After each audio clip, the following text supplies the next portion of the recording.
So this is the earliest that we've ever seen Kratos. This takes place roughly about 6 months to a year after he killed his wife and kid. So about 10 years before God of War 1, and about five or so years before Chains of Olympus. I still think he's very powerful. It's something that even in Chains of Olympus, he was still extremely powerful. God of War 1, he was still extremely powerful. To me, it's you know, I think those are all linked together. It's basically, it's more of what he's got inside him. It's you know, how do we show different sides of him? How do we basically deal with the rage-filled, you know, Kratos, as well as kind of show how he lost his humanity.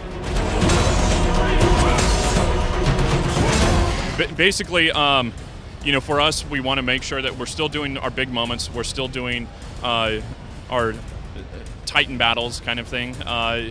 You know, everything for us has always been about scale and making sure that basically we sell the epicness of Greek mythology, and it fits in the context of our story.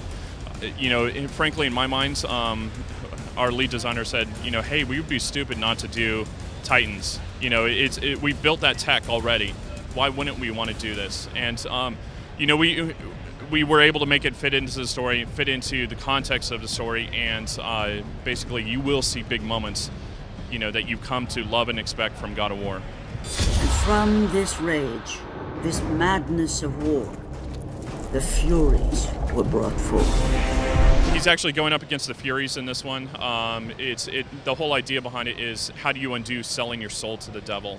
And basically, they hold your bond that you made with the God of War, and you're trying to break it.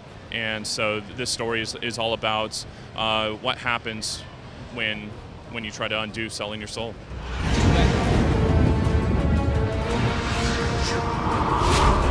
We're sticking pretty close to Greek mythology as far as them driving people insane. So he'll be dealing with you know, emotions that we haven't seen before. He'll be dealing with basically things that are there but aren't there, and how does it fit in the context of the story, and making sure that it feels right for us. We've got a tech right now that we call the Wonder Tech, and we're not showing it off just yet, but basically the whole idea behind it is that we'd be able to switch kind of between two worlds and really show off kind of that insanity, so that you could be walking somewhere and then all of a sudden you're in a different place. Is that kind of insanity Wonder Tech, is it going to be used in the multiplayer as well at all?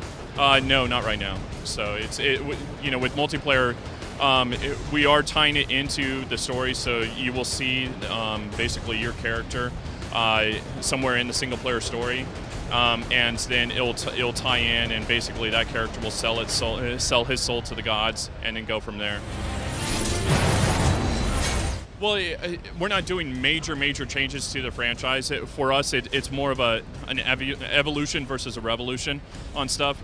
So with our combos, we are adjusting the way that the combos work, and kind of underlying systems as far as the rage meter goes, where you don't build it up and hold it for 10 to 20 fights, and some people never use it. Now we're building it up every single fight.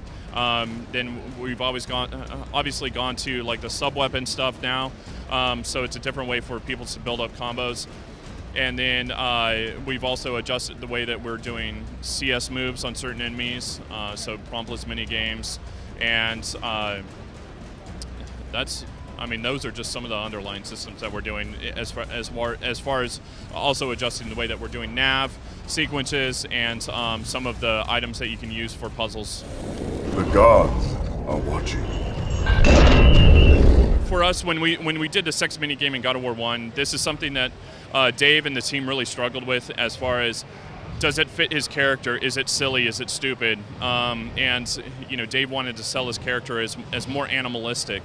And for us, since we're so close to the wife and kids sequence, as far as killing them, we want to make sure that it fits in context with our story if we're going to do it. Obviously, for our puzzles, we want to make sure that we have kind of these small little one-off ones, and then we've got our big epic set-piece ones. So we will still be doing crazy and mind-bending puzzles, you know, but we want to make sure that it feels fresh and new, especially with our new items. So, well, one of them that we've shown off already is the what we call the life cycle item, and so the whole idea behind it is that you can take an object from pristine to rubbled, rubbled to pristine, and then from there you can actually have these stop points in between that you'll have to stop it in a certain way, and then, you know, pull a crank or move something around, and then you know, get it going again, get that life cycle going again. So it's more of a how can we use it, you know, for puzzles, and then get it in combat as well.